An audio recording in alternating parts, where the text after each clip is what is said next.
कोनो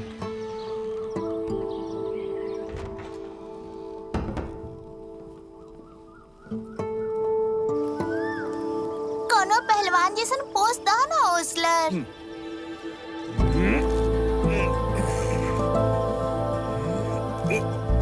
अरे तू पहलवान जैसन ना कोनो पागल जैसन लग रहा है बड़ा। चलो चेंज करो। थोड़ा अच्छा सा पोस्ट दो ना ओसलर। बेटी अभी पिताजी के आराम करे था। गाड़ी चला चला के हम एकदम थक चुकल बानी। ओसलर अकरा बारे में बतावत रहला ना, अब बताओ ना प्लीज। कितना बार पूछ चुकल बानी। 7 दिन के बाद सांप के डसला से ही मारल जाए। श्रृंगी महर्षि राजा परीक्षित के श्राप देले रहले हैं और ये बात से डरा के राजा परीक्षित एक जल संधि के बीच में एक टावर पे आपन आश्रय ले ले। अकरा बाद 7 दिन बीत गए रहे और 7वां दिन सूर्यास्त से पहले कुछ महर्षि जन उनकरा से मिले आयल रहले। महर्षि कुछ फल लायल रहले। राजा परीक्षित ओकरा में से एगो फल तोड़े लगले, लेकिन राजा ये बात से अनजान रहले कि वो फल के अंदर एगो सांप छुप के बैठल बा। ओ अच्छा ओसलर, ये कहानी के मोरल का है? मोरल बताई तो का है बतावा ना ओसलर। तो रेंज ही नहीं किया। अनीशा के बजे हमके बुला रहल बा? हम आवे वाला बानी आपके बतैले रहे ना। कभी कभार यहाँ के केयर टेकर प्लेन ही हो सकेले। पिताजी मोरल हेलो? का है? मोरल कोनो मोरल नहीं है ना? मोरल बा मोरल बा। हाँ हम देतानी। के बा? इली हॉस्टल से बा। हेलो हेलो सर, हम मुनार पुलिस स्टेशन से बोल रहल बानी। रउआ एहिजे बानी, हमारा ऑफिस से मालूम चलल हा। रउआ वेकेशन पे बानी, कोनो रास्ता ना रहे, यही से फोन करनी हा सर। बोला।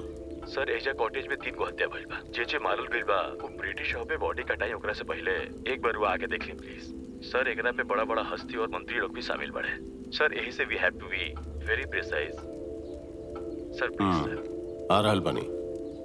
Job calling? बस आधा घंटा लगी, तब तक तू ही पैकेज के खोल के रखा, तब तक ओजलर वापस आ जाए।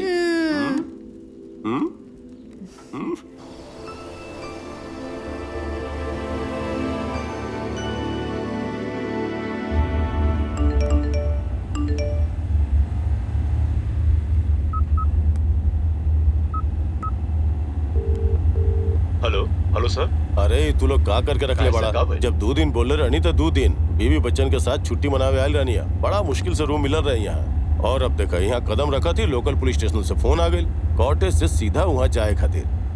तू लोगन से के कहले रहे कॉटेज के नंबर देवे खातिर? ना सर, राउंड नंबर हम केहू के नहीं देले और ना केहू कॉल करके नंबर पूछ ले। और सर हमारा तो इहो नहीं पता कि रुआ इस पे बानी का। हेलो हेलो सर। हेलो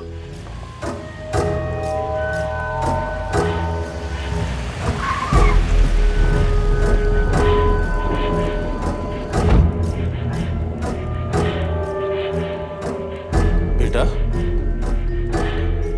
चैनी, अनीसा,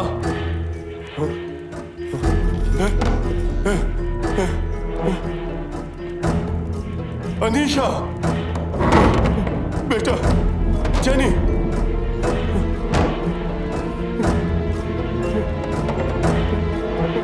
चैनी,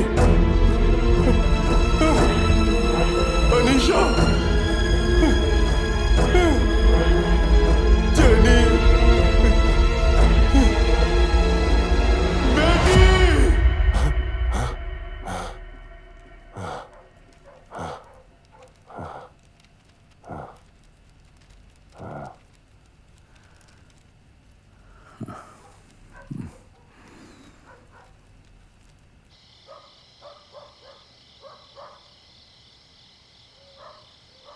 हमरा कुछ समझ में ना आवत रहे कि आपसे कैसे खुल के कहीं।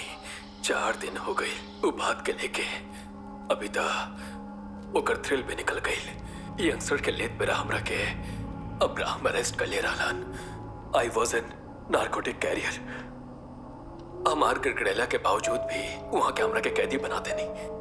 एकरा बाद हम सब कुछ खो देनी। ये घटना हमारा अपमान करवैलस। हमार घर वालन के भी अपमान भइल। फिर बाहर अले के बाद हम मौका देख के हम ओसलर के कार के पीछा कैनी और आखिर में मुन्नार में होकर पता चलल सर के बीवी और बच्चा के किडनैप करके दूर जंगल में ले जाके हम वो लोग के टुकड़ा में काटनी और फिर उस सब टुकड़न के प्लास्टिक के बैग में डलनी। इतना ही याद बा। ओकरा बाद आप हमरा के वो जाके पकड़ लेनी और हम तबे होश में आए जानी। ये याद बा हमरा। विनीत, वो केयर टेकर पालिनी कहलस कि उतार गाड़ी कॉलेज में बात चलते रहा। ओकरा बाद हमने तोहार फोन ट्रेस कैनी और फिर तोहार लोकेशन के ढूंढ निकलनी और तोहार गाड़ी ओजलर के बीबी बच्चा के खून से लथपथ मिलल और हमने के एगो चाकू और कोई तभी मिलल। फॉरेंसिक टेस्ट के हिसाब से तुझे कह रहल बड़ा, ये हमने के समझ में आ रहल बा, लेकिन तू लाशन के कहां दफनैला? जरा खुल के बोला विनीत।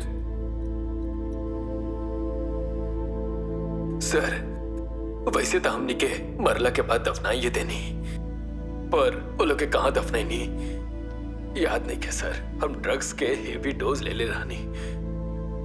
ये हमार वीकनेस बा सर। हम सच कहा था नहीं, हमरा कुछ याद नहीं के सर। अब चाहे तो हमरा के नजदीकी कोनो सेंटर में ले जाए प्लीज सर, प्लीज।